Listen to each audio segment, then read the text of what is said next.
Join us on a voyage through the Wormhole, your gateway to groundbreaking thinking on AI, space exploration, a healthy planet, and a more intelligent future. I'm your host, Jonathan Knowles. The Wormhole is produced by Trillium Technologies, leading the application of artificial intelligence for planetary stewardship, space exploration, and human health. Help us explore what's over the event horizon by following us on LinkedIn and Twitter at trillium.tech. Together, let's build an intelligent future. Hello and welcome to another episode of Wormhole. This is a very special holiday episode of the Wormhole, and we're thrilled that you could join us. There's something extraordinary happening, and it's happening on Christmas Eve. So that's why you see the background. Notice the tree topper I have here. Not just any star, but our star on top of my tree today. We are celebrating the extraordinary event that is the NASA Parker Solar Probe. It will arrive at its closest point on Christmas Eve this year. And today we're going to talk a lot about the NASA Parker Solar Probe. And we're going to do so with some very good friends of mine. We're going to bring them up in just a moment here to talk about the historical significance of this mission, key scientific questions that we aim to answer because of this probe, and why it matters to all humanity. You might remember from previous episodes that the Frontier Development Lab, which is a NASA-funded research lab, AI research lab, spends quite a bit of time in the domain of heliophysics, the science of the sun. And we have been doing this for, my goodness, 8 or 9 years now with our very good friend and NASA colleague. She is she's not really a heliophysicist, she's a sheliophysicist. Lika, if you could take to the stage right now, we'll start by introducing you. Thank you for joining us. What a wonderful collaboration we have managed to have over the last, is it 8 or 9 years now? 2016. Wow. So we're getting, it's, we've been doing it together for a very long time. A little older than Parker Solar Probe in space. That's right. It launched in 2018. And by the way, as always, I appreciate somehow the way your hair fits with your background. Why don't you tell us what we're seeing real quick with your background? Oh, this is a life cycle story. What you see behind me, see? There. Yeah. That is the total solar eclipse picture from 2017 across America, from West Coast to East Coast. This is the only time that we can actually see the sun's very wispy outer atmosphere called the corona. And that's the, the sun's light being scattered by free electrons. And it has got this pearly halo that is very difficult to sort of reproduce as light on our planet. And guess what?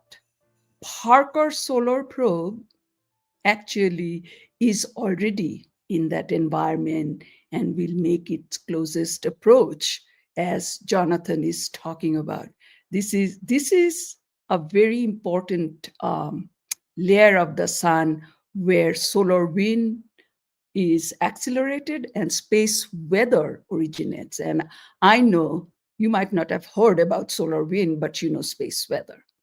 And we're going to talk a little bit about space weather and solar wind today. Well, next up, we'll bring up a space physicist from UCLA. That's the University of California at Los Angeles. Marco, if you'll join the stage with us. It's great to see you again, Marco. Thanks for joining us today. You're going to talk with us a little bit about the sun and all the bits. And there's something going on behind you as well. Tell us, where does that image come from in your background, and what are we looking at? So what we're looking at here is an image of the sun in the extreme ultraviolet. And that means almost X-rays, let's call them. And it's taken by a telescope, a NASA telescope called Solar Dynamics Observatory, that has been in orbit around the Earth now for over, I would say, 15 years, if I'm not mistaken. And it tells us a little bit about that layer that gives rise to the image that you see behind Lika, actually. It's the layer of what's called the solar corona. And where you see brighter light, it means that you have a lot more of these hot particles, hot electrons. Where it's a little bit darker, it means that there's less of them. But we're looking at temperatures that are in excess of 1,000,000 degrees. Wow. Hey, Marco, do you know why the sun decided it didn't need to go to college? Oh, I'm afraid not. Yeah, because it already has millions of degrees. You're There welcome. we go. All of you, you're welcome for that. Okay. Okay. Exactly Hey, that. our last guest, our final guest for the day is another very, very good friend of mine. We've had some real fun over the last many years, and that would be my good friend, Rod Roddenberry. Rod, if you would join the stage. Thanks for joining us today, buddy. It's great to see you. And tell us where you're at. I am in Anza Borrego, California. I'm camping with my son here. We've been here 2 nights, and it's absolutely gorgeous. Although you guys are speaking about sun, we've had sun every day. Today it's overcast. So you guys all get the sun, I get none. Well, the good news is still there, and we can talk about But that. it is still there. I mean, I can't see it, but yes, I hope it's still there. And of I'll course, know in about 8 minutes, won't I? You'll know in about 8 minutes. Exactly. Yeah. You might feel the gravity. Yeah, about 8 minutes, I suppose. Right? Yeah, Okay. Everything travels at the speed of light. We'll make these next 8 minutes count. So here's your setup. Yes. There, Rod is out and about right there right now, and and there we go. Oh, that isn't showing up so well, but here's mine as well. So Rod and I share a passion for getting out and exploring as well, and have done so for quite some time now. So let's get into it and start talking about a few of these things. First of all, as you heard us mention, the solar probe is going to make its closest pass on New Year's Eve. We thought that this was really special, considering we do like to put stars on top of our Christmas trees. We also will talk probably a little bit about the speed at which it's traveling, and we'll compare that to the speed of Santa's sleigh. And we've been wondering what would happen if there was a race between Santa's sleigh and the Parker Solar Probe. And sort of more importantly, and this one's for you, Rod, there are many episodes of Star Trek. And by the way, I failed to mention this. Your father, of course, was Gene Roddenberry, the creator, producer of Star Trek. You are an executive producer for most, if not all, of the current Star Trek television series that are airing. Yes, one of many. One of many, and you've been doing that for a while now. And you're really the guardian of the Roddenberry legacy. And I know how much people really appreciate that you have really been a wonderful voice in helping to keep that alive and the vision alive. So I'm going to ask you just for a minute, just take a minute to talk about why is that meaningful? Why should people even care about something like Star Trek in particular and science fiction generally? I mean, I feel we're going a little off topic when it comes to our son, but okay. The concept of Star Trek, to try to sum it up really quickly, is IDIC, IDIC. It's sort of a phrase my father came. Stands for infinite diversity from infinite combinations, and it is truly the not just the it's the appreciation of everything and everything that's different, not just in form, because Star Trek came out in the 60s, and of course, there was an African-American officer on the bridge. There was an Asian. There was a Russian, at least portrayed a Russian. There was a female in the first incarnation who was second command. It was taking leaps and bounds, and it was trying to show that, it is our diversity that makes us strong. And in that Star Trek future, we don't tolerate the differences between us. We accept them, we crave them, and we've come together as a species.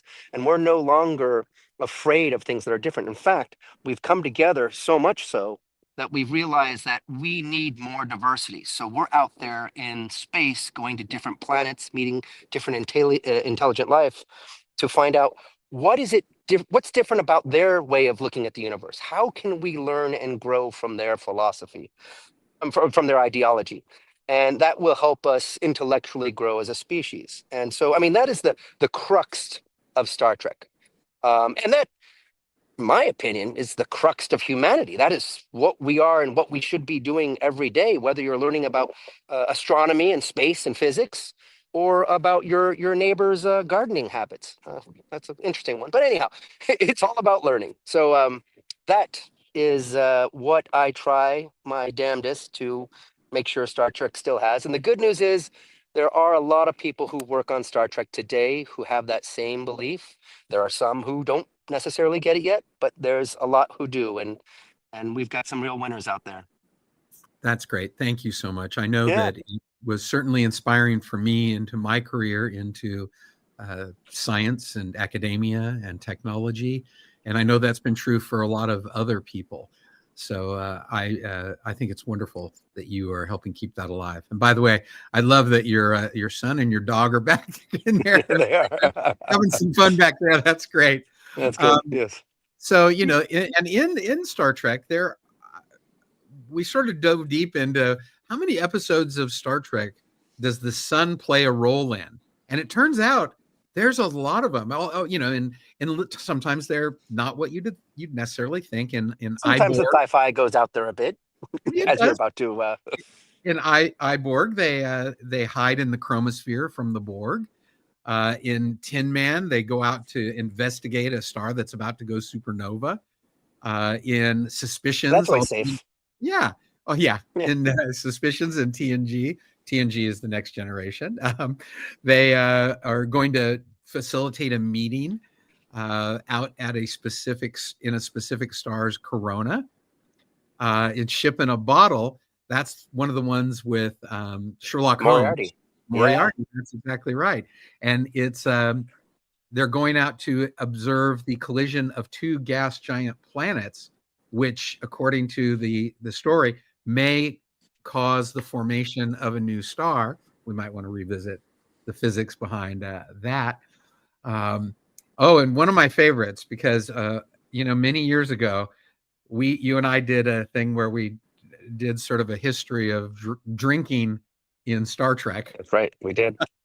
And it was pretty fun, because it turns out that there's a whole story there, a narrative there, and it was the 60s, so of course you had to have cocktails, and not just Star Trek, other sci-fi, right? Lots of. What was the drink that you created, or we created? I'll very quickly go into this. In the very first episode of Star Trek filmed, not the first one aired, but the first one filmed, Ron Howard's brother played an alien with an overdubbed adult voice on it. And he was a child. I mean, you got to remember, he was, But he was supposed to be an adult, but he was a 5-year-old boy playing that part. And they overdubbed a deep voice on him that spoke like this. And at the end, I don't think I'm giving anything away, he invites them to his ship. And because it's the 60s, you got to start with cocktails. He goes, yes, but first, some Tranya. Tranya. And it was never established what Tranya was. So we decided, we should create what Tranya is and define it and put it into Star Trek canon. And we did, and we launched it at a Star Trek convention, and we got Clint Howard to participate with us. And it was just a lot of fun. So we launched it at a Tiki festival, actually. Oh, it was at a Star Trek convention, but then a Tiki festival. Yeah, we did both, right? We did a Tiki festival and the convention. And the reason I bring it all up is because there's an episode of TNG, The Naked Now, where they're flying to this red giant star that's about to explode. And the problem is that the red giant is causing the crew to develop symptoms that make them look like they're drunk. Another thing for us to think about Marco and Lika today. I thought that was some pretty good. Don't forget time travel.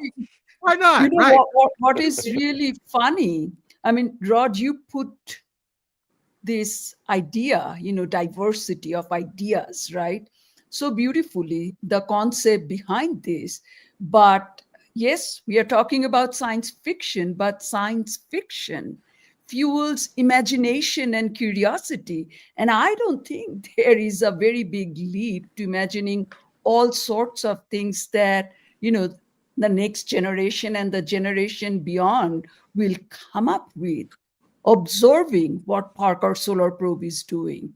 It is audacious, but somehow these are all tied to our ideas at the end of the day. Yeah. So it's amazing kind of discussing about things that actually fueled our imagination too. And Well, certainly, it's very cyclical. If I can quickly say, my father, there's a book by Stephen Whitfield called The Making of Star Trek, where he was, they have his memos, and he did a lot of correspondence with Caltech and JPL about a lot of the concepts in the early days of Star Trek to make them seem more believable. So, I've met a lot of people in the science world who say they were inspired by Star Trek, but of course, Star Trek is inspired by science. So it's a beautiful circle. So I appreciate all the scientists out there who love Star Trek and share their knowledge of the universe so that Star Trek can be better. I read that book when Well, I was a young boy, not long after I met your parents. And I think when we did the math, we figured that your mom must have been a month or so pregnant with you when I met your mother and father at the second Star Trek convention to ever Like happen. 25 years ago, right? Yeah, if only it was only 25 years Yeah. ago, like the early 70s. So You can bring time dilation and everything will go away. Don't let's worry. There talk you go. about it, because in the original series, TOS, for those in the know, they do use something called the slingshot effect to use the sun to do time travel. And we asked earlier, well, so how fast, is this probe going? And Leek, I'm going to ask you to answer that question in a moment.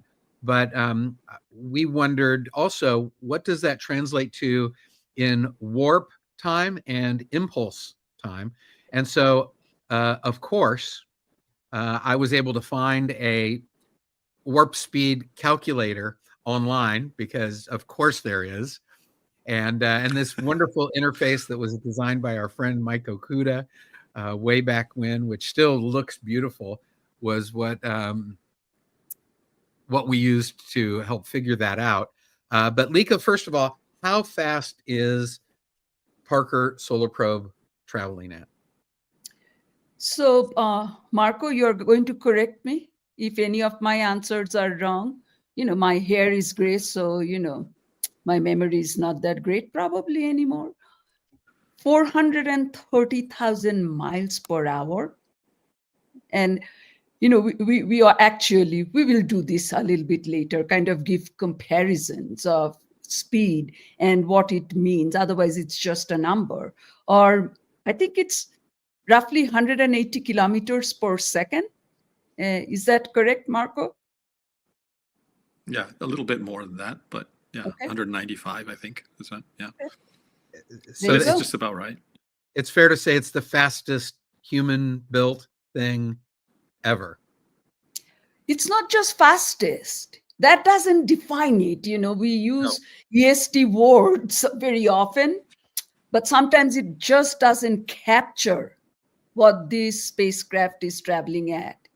It is faster than anything else we have built, whether it's man-made spacecraft, whether it is just aircraft, whether it is on land, your cars, significantly faster. Isn't it aging incredible. slower than we are also Say that because again? of that? Okay. Sorry? Isn't it aging slower than we are? Close to sun, absolutely. So Yeah. that's what we want, right? I mean, what's age? A number. So let's do time dilation.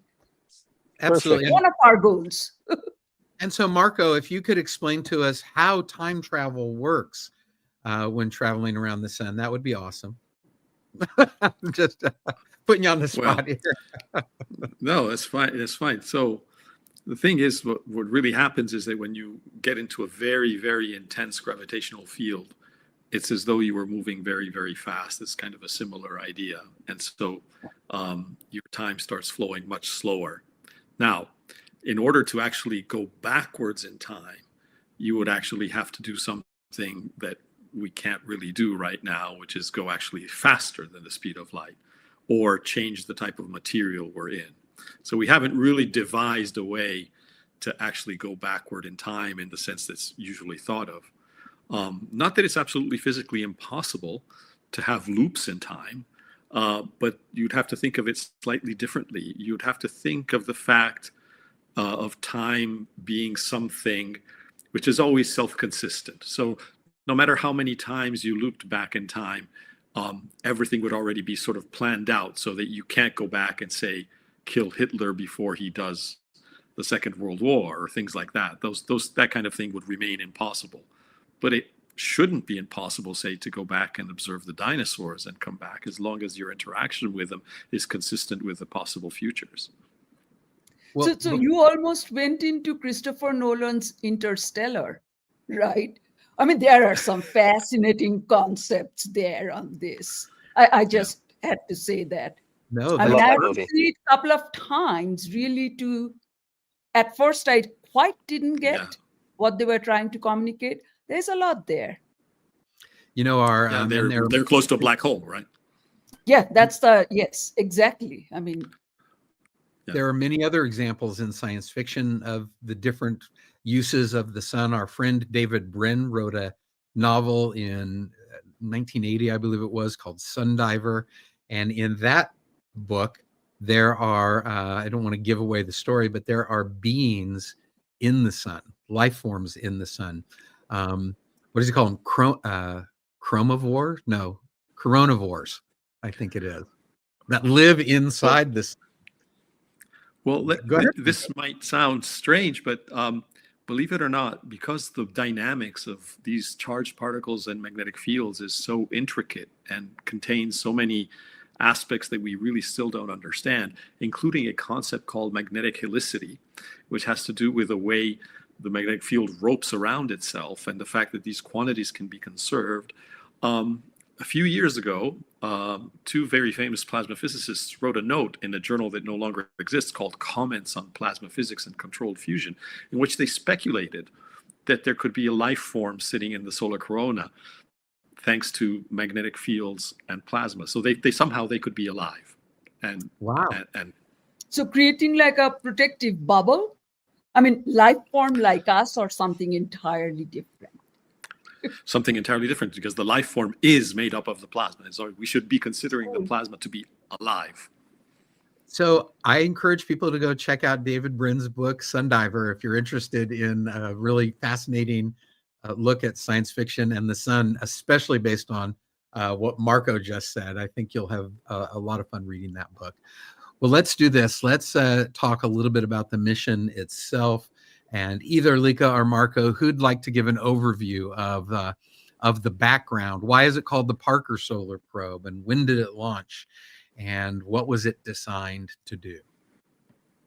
I mean, we can take turns. Yeah, go ahead, Lika. Why don't you get started? I can get started, given that I have spent, and this is where time again becomes important, right? I would say 1/3 of my life to this mission, maybe more, starting from graduate school days. So only about 12 years. Okay. Yes.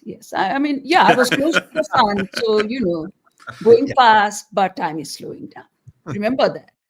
So Parker Solar Probe or Solar Probe concept, Stellar Probe, Solar, started soon after Parker wrote his historical paper in 1958, kind of trying to show the existence of solar wind as something. And that was actually not believed in the beginning, but observationally, like NASA does, went and verified it in the early 60s. After many trials and tribulations, Parker, Solar Probe, to begin with, actually was launched in August of 2018, and 7 years, and it took 7 years for us to get to this critical point. I'll let Marco describe that, but it is called Parker Solar Probe. This is also, in the spirit of EST or first or something. This is the first spacecraft that is named after a living legend heliophysicist, Eugene Parker, who's no longer with us, but he actually watched the launch of this mission.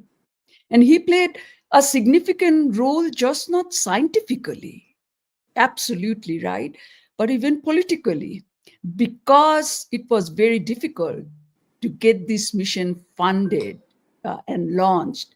I, as the program scientist, then reached out to him to write a letter to the National Academy of Science.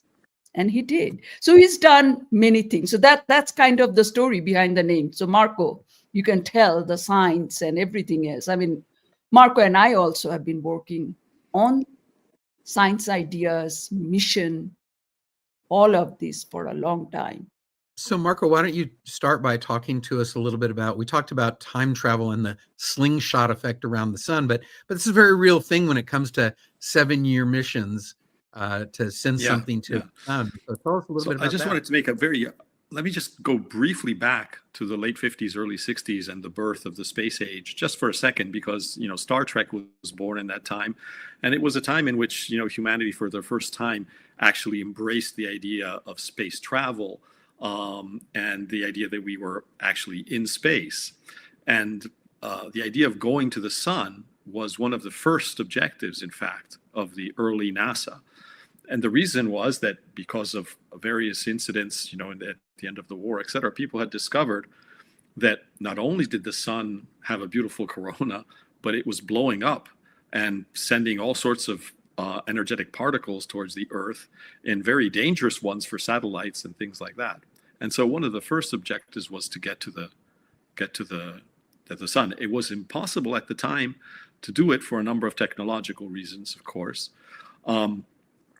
The only way one could use a slingshot, or thought of using a slingshot at the time, was to go all the way out to Jupiter, Jupiter being the most massive object in the solar system, and use Jupiter to stop the spacecraft in its tracks, essentially. Just remember, we're rotating around. When we launch something from the Earth, we're rotating around the sun really quickly, actually. We're going at about 20 miles per second around the sun. A little bit less than 30 kilometers per second is actually the number. But we're going so fast that when we launch something from the Earth, it has to keep rotating around the sun, basically very, very close to where the Earth is at the same rate. And so to stop something in its track, you have to use a very heavy object that will slow us down.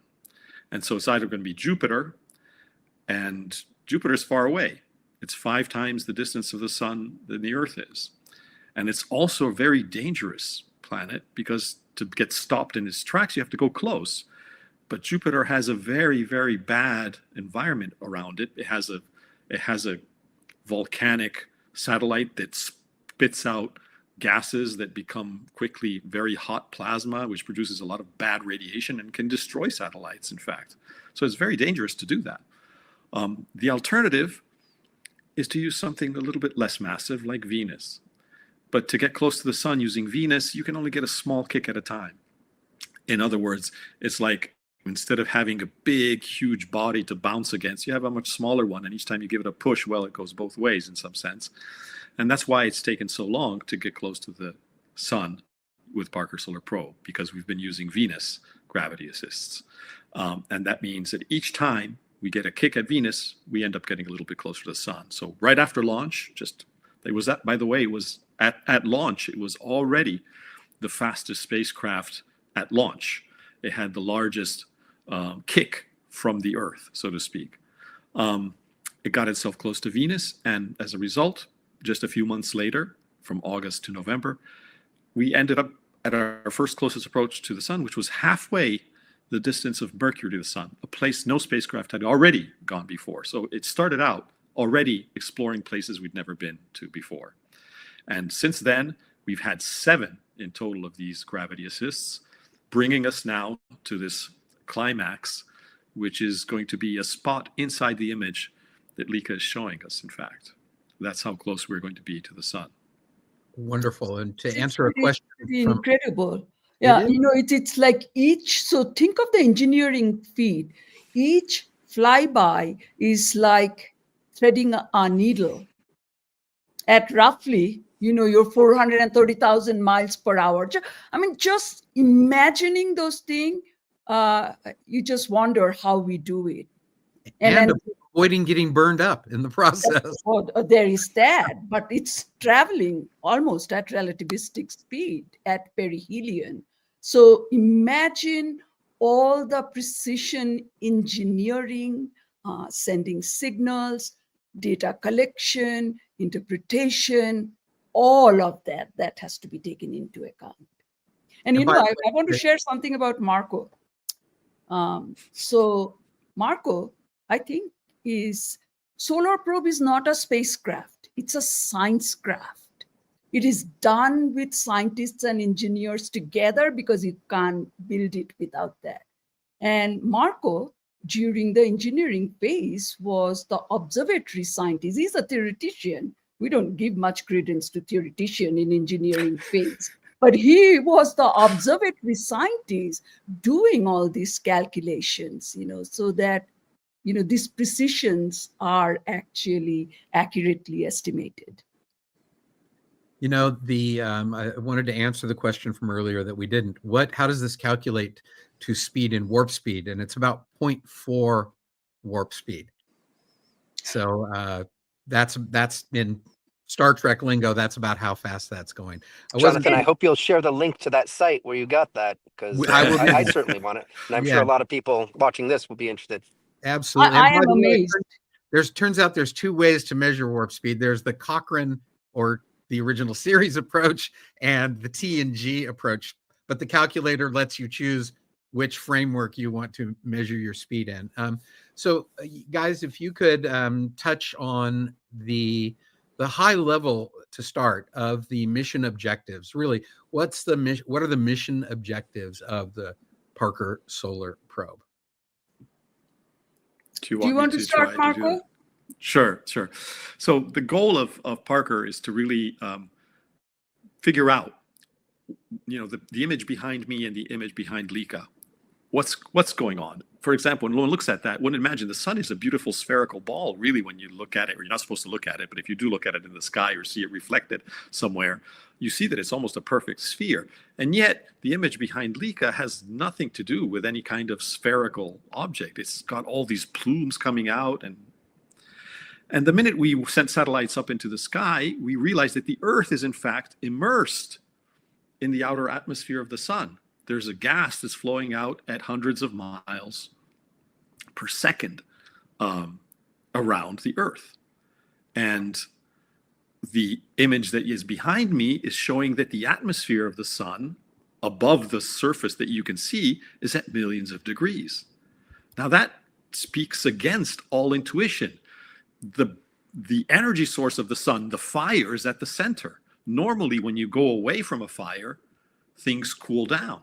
And indeed, the sun does that too. If you go from the center of the sun to the visible surface, which is the dark black sphere that you can imagine behind me, this temperature goes down. But then all of a sudden, it pops up again to above 2 million degrees, or 4 million degrees Fahrenheit, if you like. Why is that? And so we have ideas and we have theories and we have models as to how that might be. But in order, firstly, to understand why that temperature is so hot, and that heat is what ultimately gives rise to that wind. But because the particles are charged particles, they have to follow magnetic fields. And so the other important thing is the magnetic field. And so we have a generation of a wind, we have a field, and then we have all sorts of boiling. We have these bright spots that you see that then end up becoming unstable and producing eruptions on the sun. And those are also magnetic. And so there's only so much we can understand by sitting so far away from the sun. We had to go inside the corona where we can actually see the dynamics of the magnetic field inside the engine that's driving all of this activity outside of the sun. And that distance that defines the area where the magnetic field controls things is about 10 solar radii, i.e. 10 times the radius of the sphere. We had to go at least inside there. And that's what Parker is doing. For the first time, it will go below 10 solar radii from the sun, center of the sun, this Christmas Eve. Now, Oh, go ahead. Can I add, because there Please. is so much to share about this, right? So let me give you a couple of examples of, there are just so many, and we have barely scratched the observations we have in our position right now. So one of the things, and this is something whose hint we had seen before with one of the earlier spacecraft, Helios, but statistically insignificant. And as Parker started moving close to the sun, sort of going over this boundary between what controls these particles. Is it the pressure, gravity, magnetic field? This is this alphanic boundary, and I'm sure Marco will talk more about it. But I quickly want to say one of these amazing things that we are seeing that can explain perhaps a lot of this energy transfer mechanism are called switchbacks. And this is like, imagine that you are driving down a highway at high speed, and suddenly the lanes reverse direction. I mean, it's chaotic, right? And that's what we are seeing. That Parker is observing that the sun's magnetic field, they're flipping like a whip up close, and creating these really dynamic, messy environment that we are seeing observationally, sort of defies our very simplistic, serene view of this picture that you see behind me. So that's super important, and we're gathering more data on that. The other I found amazing is that Parker Solar Probe has detected what is called a dust-free zone. So closer to the sun, there's like a cosmic cleaning zone almost. The intense heat vaporizes dust, creating this pristine area which is devoid of particles. So in one way of thinking, because this is a fun discussion, right? It's like if Marie Kondo organized space, it would look like this. These are just amazing things we didn't know. Yeah, we're learning all the time, and not just from Parker Solar Probe, but we also have 14 years now of data from the SDO that you mentioned earlier, the Solar Dynamics Observatory.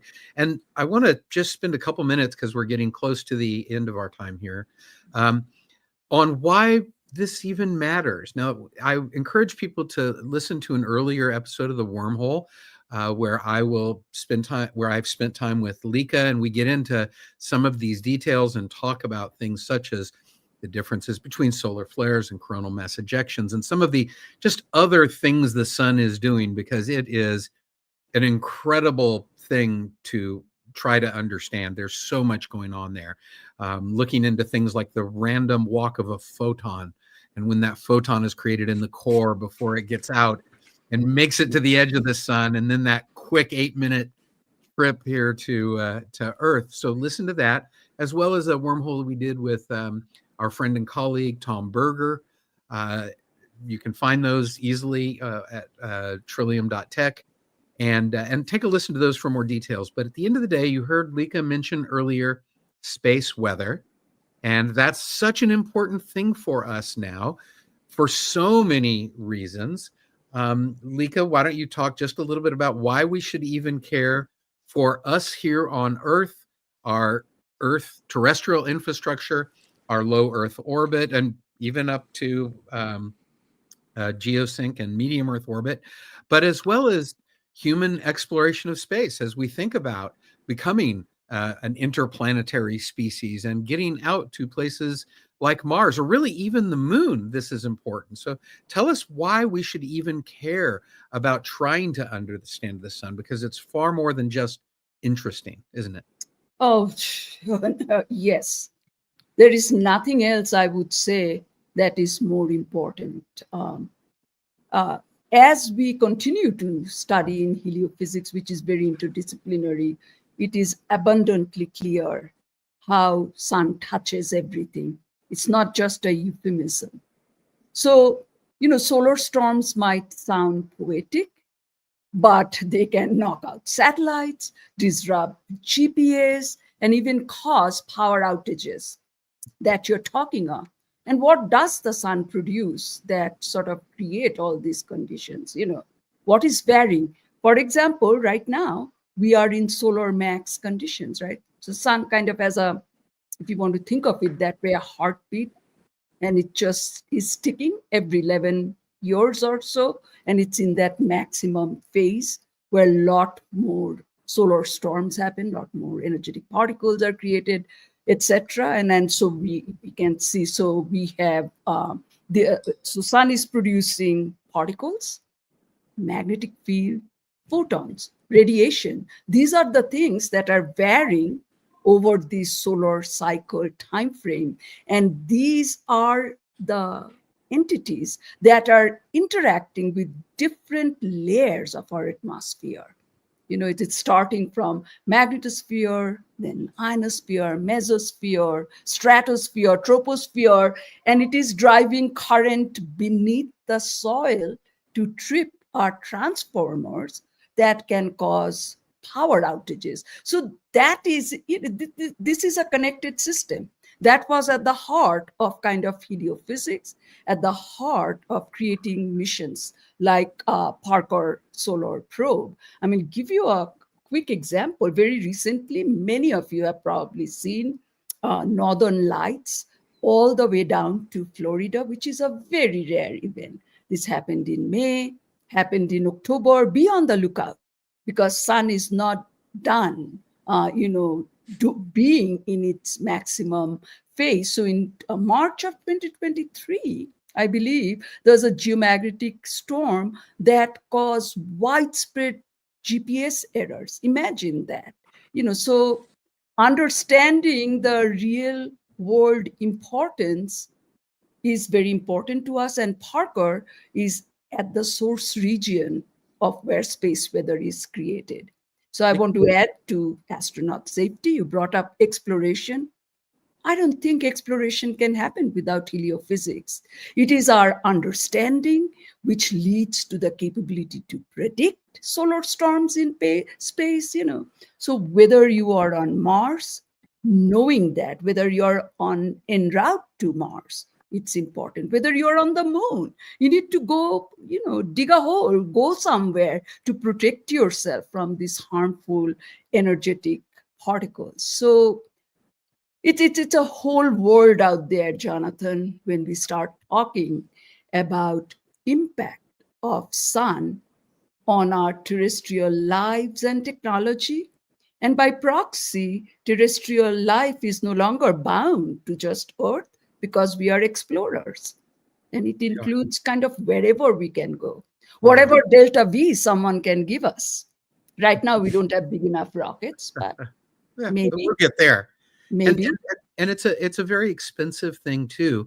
You mentioned the various parts of our atmosphere, and just not that long ago, I should mention Rod is joining us today via a Starlink satellite dish that we have set up there in Anza Borrego. And just a couple of years ago, not too long after it had launched, the inability to do good predictions of geomagnetic activity. And one of those causes, or one of the things that happen when we see geomagnetic activity, solar storms, is a change in the Earth's thermosphere. I think it was 40 Starlight satellites experienced thermospheric drag and burned up in the atmosphere because of it not long after launch. And so not being able to predict these kinds of things and understand them can be a very expensive proposition for us in so many ways. And Marco, do you have anything to add about why do we care about studying the sun and understanding it? I know you're curious. As scientists, we're all curious, but there's more to it than just because we're curious. Well, the technological aspects, of course, as a spacefaring civilization, are as Lika was mentioning, we cannot travel in space presently. We can talk about it, but we can't really. In fact, I think that as we were going to the moon in the early 70s, there was one time where just a few weeks, by just a few weeks, we missed a major eruption on the sun that would have probably killed our astronauts had it gone on while they were traveling. So, so that's really the point. We can't go to Mars. Even 9-month journey or 6-month journey even is way too dangerous right now. Certainly not live there for any length of time. But studying the interaction of magnetic fields and particles is really important because we can devise methods to protect spacecraft. We can imagine how magnetic fields. Now, the sun is fundamental also because we're talking about this very high temperature gas. Give you another example. On the Earth, we are trying to produce nuclear fusion. And the way we do it is by creating very hot gases and confining them with magnetic fields, which is exactly what the corona does. But the corona doesn't do it perfectly. It also has instabilities, which are these massive eruptions that we see. By and large, the first models of these solar eruptions were derived from the instabilities we saw in these tokamak machines, these toroidal fusion machines that we are now trying to make good enough to be able to actually sustain fusion. And the interplay between these two fields has been dramatic in bringing forward the possibility, and we are finally looking at a potential future where, thanks to active control of these machines, we might be able to create actual fusion energy on the Earth. That's one example of why I think it continues to be important to study what's happening with the magnetic fields in the corona and on the sun. The other thing is, please, just one more thing, is that the sun is really the only star we can see in such detail. And the phenomena that we see happening in the solar corona are happening everywhere in the universe. The minute we look, we see energetic particles that we didn't expect. We saw flares in the Crab Nebula. When they sent up a gamma ray instrument, they detected flares that they didn't think would ever happen from the gamma ray from the Crab Nebula. And it turns out that the most probable cause of those flares is very similar to what's happening in the solar corona. And so that's another example of how this Rosetta Stone is fundamental to our understanding of what's going on around us. In the entire universe. It's full of stars. It is. It is. And every time we are opening our mouth, we are kind of showing the connection of heliophysics to everything else, every other discipline. Whether you want to do exoplanet habitability, whether you want to study Venus and Mars. With Parker Solar Probe, we could actually peek into the surface of Venus because of this extraordinary camera, wide-angle imager whisper, which can see in infrared and visible that we could peer down. And it's giving us new knowledge. So since sun touches everything and we live by it, we are learning, new science, new physics in every environment. So I am really glad that, Rod, you are here with us, because I almost feel, sometimes science and science fiction are not separate. As you said, it's a cycle. We are learning and fueling each other's imagination. And I hope, the young kids of next generation watch this, read up on Parker, because they are going to do these audacious things that we can't imagine right now. Absolutely. I'd love to introduce a word that may be new to some people, Lika. I'm going to ask you to tell us the meaning of it, because we talk about the sun touching everything. And I don't know that people really understand just what that means. So tell us what the heliosphere is and what that encompasses, please. Heliophysics. Heliosphere is another sphere that is controlled by sun's magnetic field, just like magnetosphere is an environment that's controlled by Earth's magnetic field. Heliophysics is a made-up word, because how do you come up with the name of a discipline that quite didn't exist before? We practice aspects of heliophysics, like solar physics, like magnetospheric physics, like heliospheric physics, which is what Voyager is doing. at the other realm of the solar system, right? It's entirely out of the solar system, those two spacecraft. So heliophysics is really an interdisciplinary science that is a combination of astrophysics and meteorology. And how Meteorology does of the helios- space is what we are studying in the way of space weather. The astrophysics of sun as a star is what we are studying with a mission like Parker. And how far out does the heliosphere extend? Is it just to the edge of Pluto and that's the end of the heliosphere? Oh, beyond. Oh my God. How many billions of miles, Marco? Do a quick check. The easiest way to think of it is that it's about 100 times greater than the orbit of the Earth around the sun. So we have to go 100 times further away.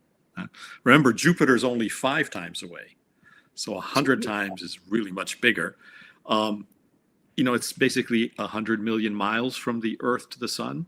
So you multiply that times 100, and that means what is it? 100 times 100 is 10,000 million. So that's 10 billion miles away. The heliosphere is kind of a big deal. The biggest deal to us. The biggest deal. And we don't want to kind of encroach upon that, because bad particles might come into our system then. That's possible. Cosmic rays. This has been absolutely great. And Lika, thank you for talking about inspiring young scientists. That really is wonderful. And I too agree with you. I hope people will pay more attention to science fiction and how it informs science and how science informs science fiction. And Good science fiction. Good science fiction. No, you're absolutely right. That's a little biased, but yeah. No. By the way, we'll do an episode, Rod, on Star Trek versus Star Wars. No, I won't go there. Hey, you guys, all of you, thank you so much for being here. Any last words from you, Rod? No, it was a real privilege to meet the two of you and to listen to you speak. And I certainly take the sun for granted every day. And I have heard, a few things in terms of its power and how we need to know more too. And I don't want to say protect ourselves, but to take our steps into the future with caution to make sure that we can progress as a species. We have to know our environment. We have to know what's harmful to our biology and to our, electronics. But it's good to know that there's people out there that are thinking like that, like you guys. And I think you guys are inspiring the people around you to want to continue that knowledge and know more. So I appreciate being here. I do feel like the oddball out sci-fi, but I do appreciate the kind words. No. Let's just hope that Star Trek and other sci-fi can continue to come up with fun ideas and borrow from science and make sense out of things, keep them believable, and also inspire people. So Thank you. Thank you, Rod. Marco, anything from you to wrap up? Well, it was a privilege to be here, and it was great to meet Rod and yourselves. And I would say go Parker, because we're getting there now, and we still have that very harsh environment to deal with. So let's hope all goes well. Let's hope that if we encounter a big coronal mass ejection, we survive it. And let's hope this mission keeps going and teaches us a lot more. Thank you, Marco. Lika, very, very final word from you today. What do you want to send people off with thinking about? I want to say Parker is an example of one mission. Parker's work isn't done. So, we need sustained effort. There are all kinds of other missions that are supporting the global expansion of knowledge. Solar Orbiter, which is a NASA ESA mission, providing amazing observations that Parker Solar Probe is not taking, which is allowing us to create the models and the understandings we need. And I absolutely want to say, we are at NASA after all, or I am, that missions mean a big deal.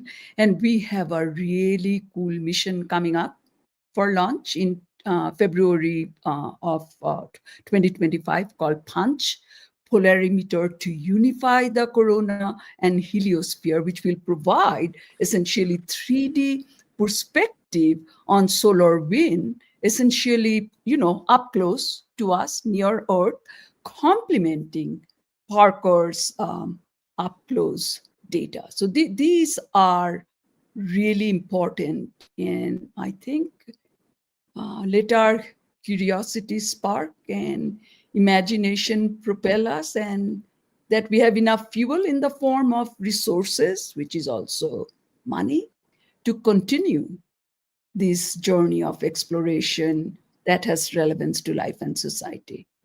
Wonderful. Thank you, Lika. And of course, a big thank you to Trillium Technologies for producing the Wormhole, and for the collaboration that we have. Trillium Technologies, of course, created with NASA, the Frontier Development Lab, which, as we mentioned at the beginning, has been doing heliophysics research now for going on 9 years to help us understand some of these questions and really move the science ahead as we look at the intersection of heliophysics and AI specifically. So thank you, Trillium Technologies. And thank you, all of you, for joining us today. We hope that you'll join us at future episodes of The Wormhole, and we'll look forward to hearing from you all and seeing you all soon. Thanks, everyone. Thank you. Thank you.